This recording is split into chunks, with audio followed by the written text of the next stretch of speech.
در عرفه جشن 28 سالگی استقلالیت دولتی جمهوری تاجیکستان در جماعت دهات به نام خدای رجب کنایی موسی با اقدام برادران پروموفو کارخانه نوی صنعتی مورد استفاده قرار داده شده و استحصال محصولات اولین شروع کرد. کارخانه مسئول با استحصال نفت پخته بچگی روانه گردیده در یک قدرت 10,000 کارکرد پخته خام را دارد.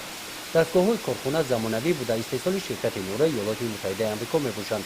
ارزش کارخانه 2.5 میلیون سومانی را تشکیل می‌دهد.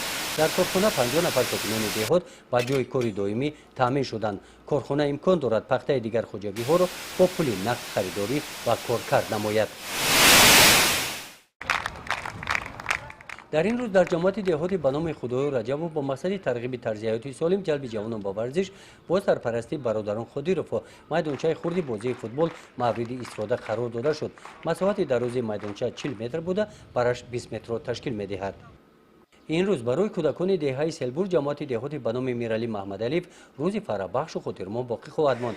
با اقدام مقامات اجرایی حکومت دولتی ناحیه و شعبه معارف در این دهه مؤسسه تحصیلات تا مکتبی گشوده شد. در این مؤسسه 80 نفر کودکان به تعلیم و تربیت فرا گرفته شدند. با دستگیری شعبه معارف ناحیه در این مؤسسه برای تربیت کودکان فراگیری آنها و مشغولیت‌های شوق‌آور همه شرایط‌ها مهیا کرده شده است. گزارش خواجه نظریف خدای نظر ظهورов از ناحیه واسه برای برنامه اطلاعاتی نوید.